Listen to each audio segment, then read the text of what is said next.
Welcome pre-calc students. We are on lesson 2 of unit 1. It is affectionately called Getting Triggy with Right Triangles. And so what we're doing here is we're going to kind of remember a little bit about, you remember the special right triangles you learned about probably in geometry and then again in pre-calc, or I'm sorry, in algebra 2 the following year. So we're going to remind you of all the fun things that you probably learned about that.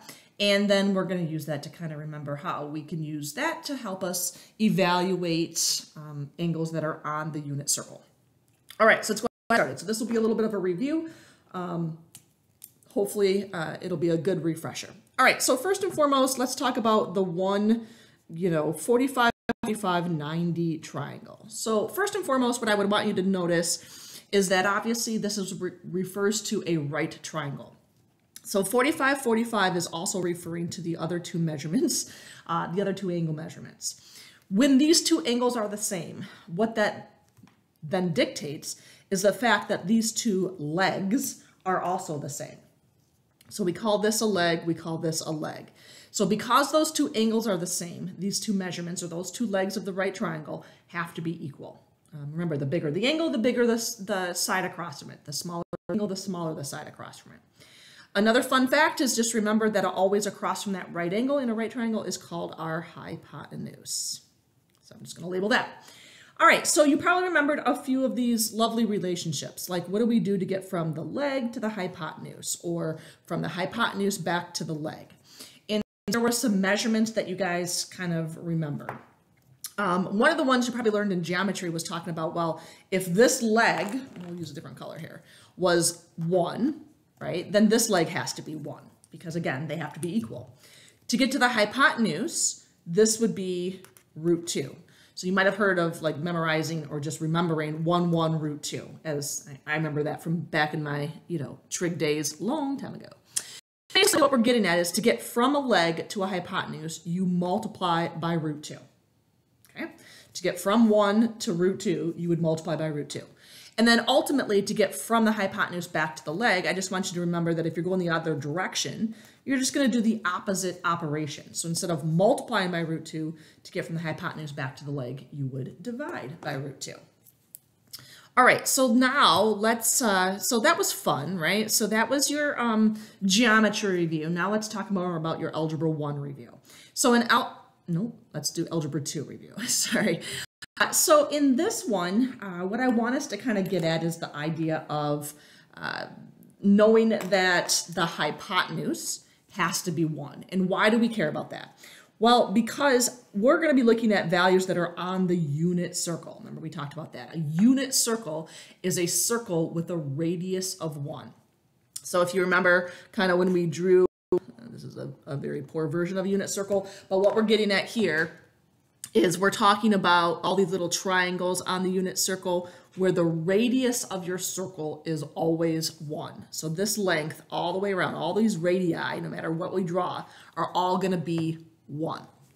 So what makes this different than this one is that this kind of relationship, this 1, 1, root 2, works for regardless of how long our hypotenuse is. Like the relationship from the leg to the hypotenuse is always being multiplied by root 2. Because we're talking about on the unit circle, we kind of know this hypotenuse can't be any other number. And so we set it at 1. Well, when we set this at 1, that then dictates what these two other side lengths have to be. So if we know this has to be 1, then we automatically know that these two side lengths have to be the same measurement. And in particular, they have to be the measurement root 2 over 2. So you might have remembered from algebra 2, your teacher might have said something about, okay, if you have a 45-degree angle, the side across from it's root 2 over 2. And the reason why is because it relates back to this whole relationship of a 45, 45, 90 triangle, where to get from the leg to the hypotenuse, you'd multiply by root 2, or to get from the hypotenuse back to a leg, you would divide by root 2. So let me show you how I did that. So for example, if I know this hypotenuse is 1, to get back to one of my legs, right, I'm going to divide by root 2. So what's 1 divided by root 2? Let me do the math here. So 1 divided by root 2. You probably also learn, hopefully in your math explorations here, that we don't have radicals, or we don't leave radicals on the bottom of a fraction. So we do something called rationalizing the denominator, which basically just means that you're multiplying the top and bottom by that same radical. Again, this doesn't change the value because you're just multiplying by 1.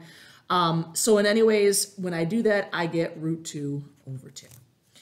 So again, your Algebra 2 teacher probably had you memorize something like, oh, if it's a 45, 45, 90 triangle, since this is 1, these side lengths have to be root 2 over 2. So again, because we made this 1, these side lengths have no other choice based on our relationship here. They have to be root 2 over 2. So I tend to kind of commit that to memory. And I'm not asking you necessarily to memorize a bunch of stuff. But to be honest with you, you're going to use this a lot. And if you haven't already memorized it from Algebra 2, you're going to. I mean, we use this over and over again. And so we talk about 45, 45, 90 triangles on the unit circle. And eventually you're just going to remember that, you know, a 45, 45, 90 triangle has a hypotenuse of 1 and legs of root 2 over 2. All right, well, if you also remember, there was this other special right triangle. It was called a 30, 60, 90. Again, a special right triangle. It's a right triangle. This is the short leg, so this has to be the shorter angle. This is the long leg, so this has to be the longer angle. Remember, shorter leg across from shorter angle. Longer leg across from larger angle. So this is what we call our short leg. I'm just going to write it down here. It's not really, long leg, go that way. And then, of course, our hypotenuse is across from our right angle.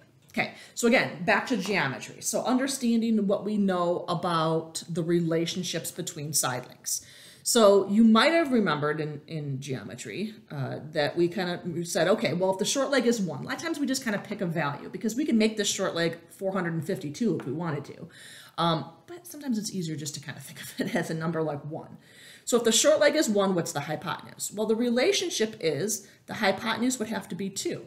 So what did you do to get from the short leg to the hypotenuse? Well, to get from 1 to 2, you multiplied by 2. The other relationship that we learned is the relationship between the short leg and the long leg. So if this is 1, then the long leg is root 3. So how do you get from 1 to root 3? Well, you multiply by root 3. So the way I kind of look at it is give it this.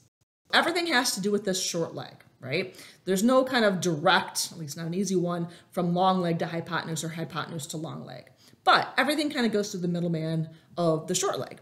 So to get from the short leg of a 30, 60, 90 triangle to the hypotenuse, you double it, or you multiply by 2. Short leg to long leg, multiply by root 3. Simple as that. So if this were 10, again, we can make this any number we want, this would have to be 20. If this were 10, this would be 10 root 3, because we just multiply by root 3. So this can work on any 30, 60, 90 triangle, any in the whole wide world.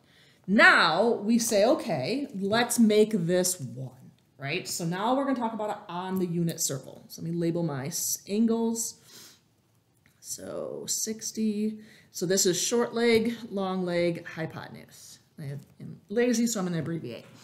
So again, same concept. We're going to go ahead and remember, because this is already set in stone on the unit circle, this has to be 1. Then that dictates what these two lengths have to be. There's no other variation on the unit circle.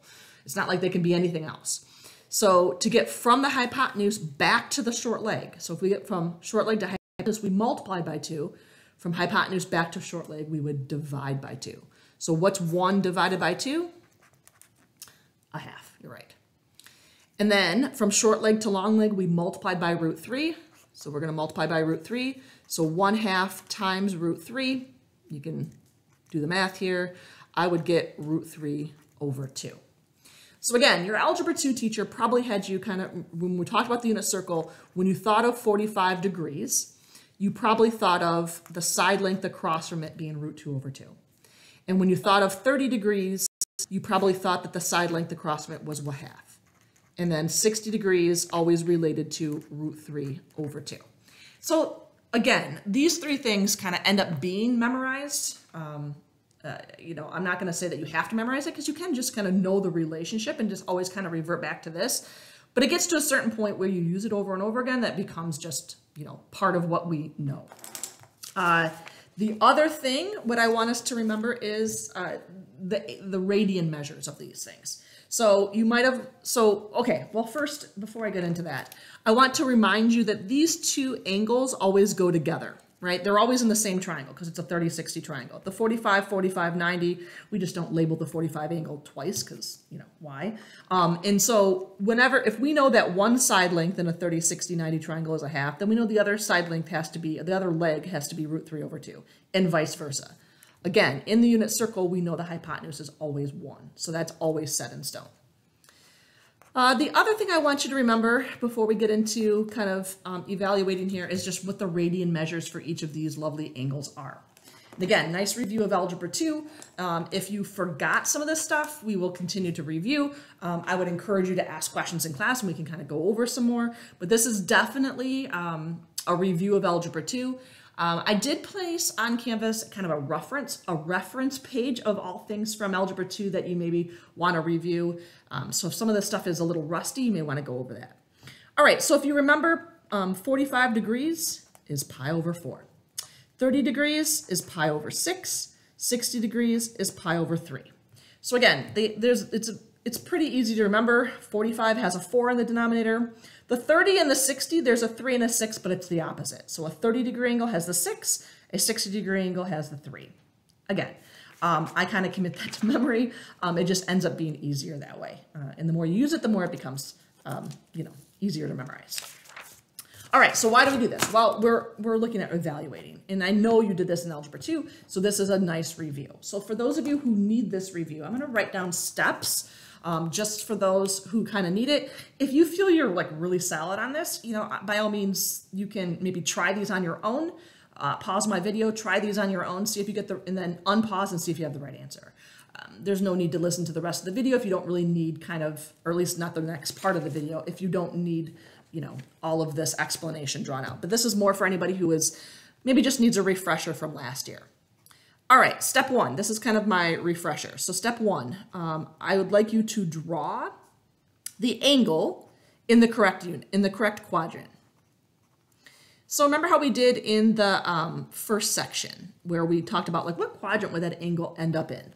So that's what we're getting at here. So pi over 4. So remember, pi over 4 has a denominator of 4, which means it's 45 degrees. Okay, so that's one thing. So pi over 4, 45 degrees would land me in quadrant 1. So this is the angle I'm referring to. It's an angle that's in quadrant 1. I don't really care if you want to pull out a protractor and measure it exactly. It's just not necessary. All right, so once you know what quadrant you're in, next thing is I want you to draw a right triangle to the x-axis.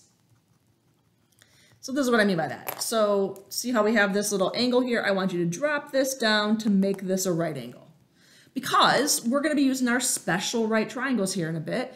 And I want us to make sure, let me move this up here, that we're either talking about a 45, 45, 90 or a 30, 60, 90.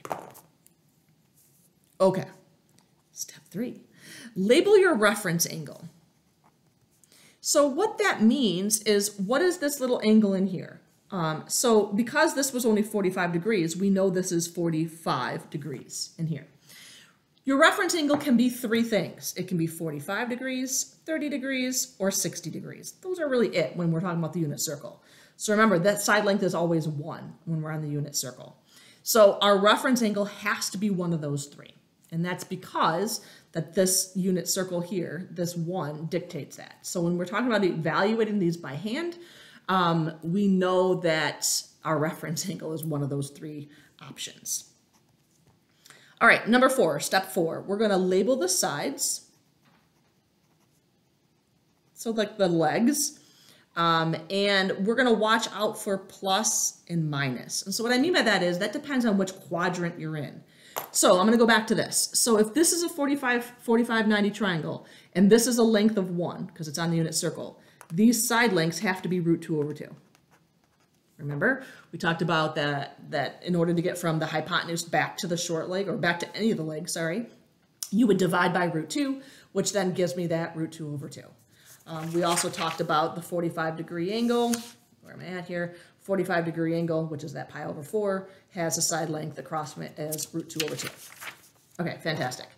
So the plus and minus mean this right here, this side length here is on the x-axis. So is that a positive x or a negative x? Well, since we're in quadrant 1, it's a positive x. This root 2 over 2 refers to this distance on the y-axis. Again, is that a positive distance or a negative distance? I know that seems a little weird to think about it as a negative distance, but bear with me. And so in this case, the y value would be positive. So what we're actually doing there is we're finding a coordinate point. This coordinate point right here, this x distance, this y distance, is root 2 over 2, root 2 over 2. Like that's what we're actually doing.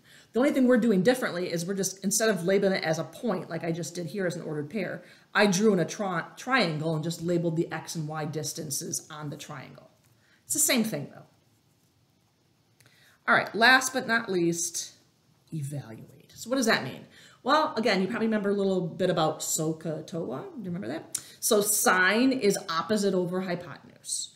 So the other thing you might have remembered is that sine refers to, well, it's opposite over hypotenuse, or you can think of it as y. And I don't know how much of this you've actually gotten yet, but from Algebra 2, you might have remembered that cosine, and we'll talk about this in a minute, that cosine of an angle always represents your x value, sine of your angle always represents your y value, and tangent of your angle always represents your y over x.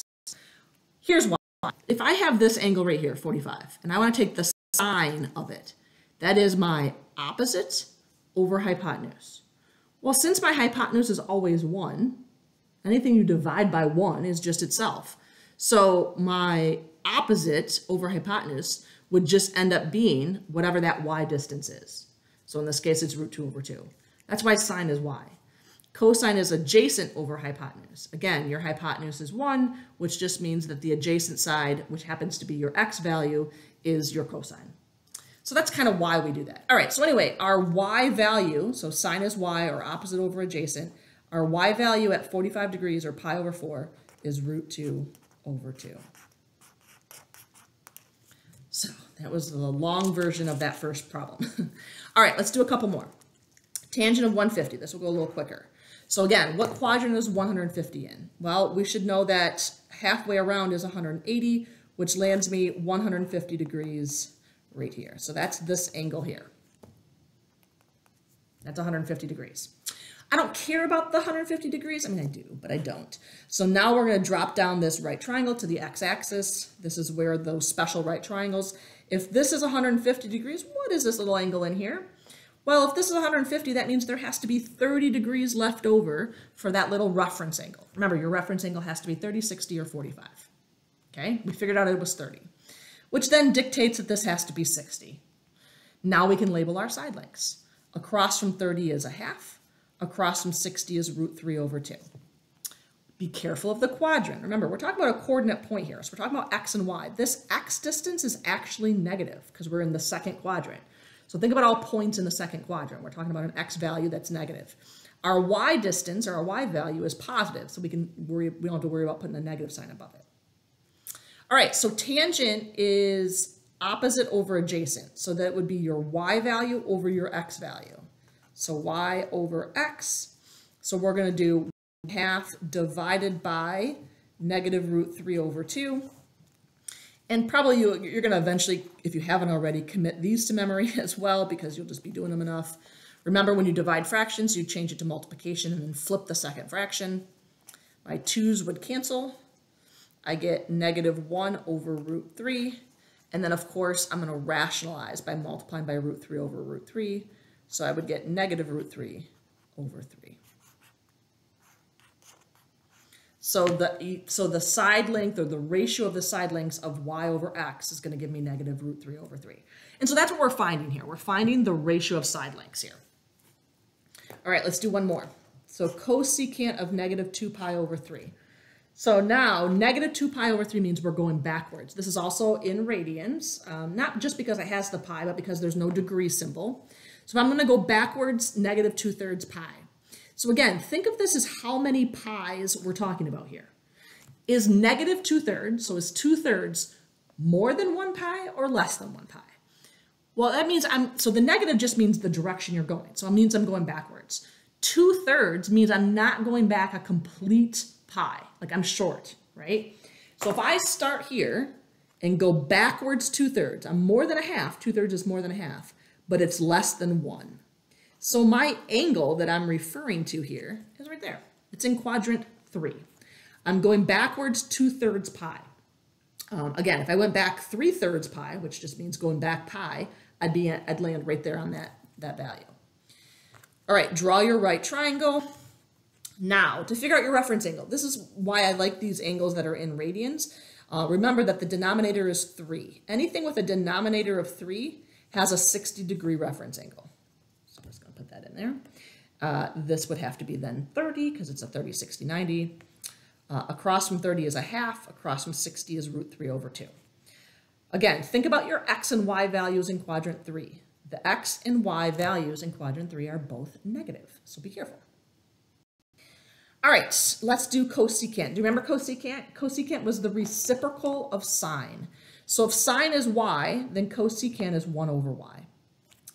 All right, so 1 over y, what's our y distance? Right here, 1 divided by negative root 3 over 2. You can do this the long way. You can just recognize that it's the reciprocal. I'm just going to flip this one.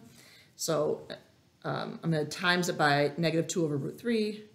So I get negative 2 over root 3, but then I'm going to rationalize because I don't like that radical on the bottom. So I get negative 2 root 3 over 3. All right, that was your crash course in remembering how to evaluate trig functions. Now we're going to talk a little bit more about quadrantals, and then we're done. So go a little bit quicker here. All right, so next.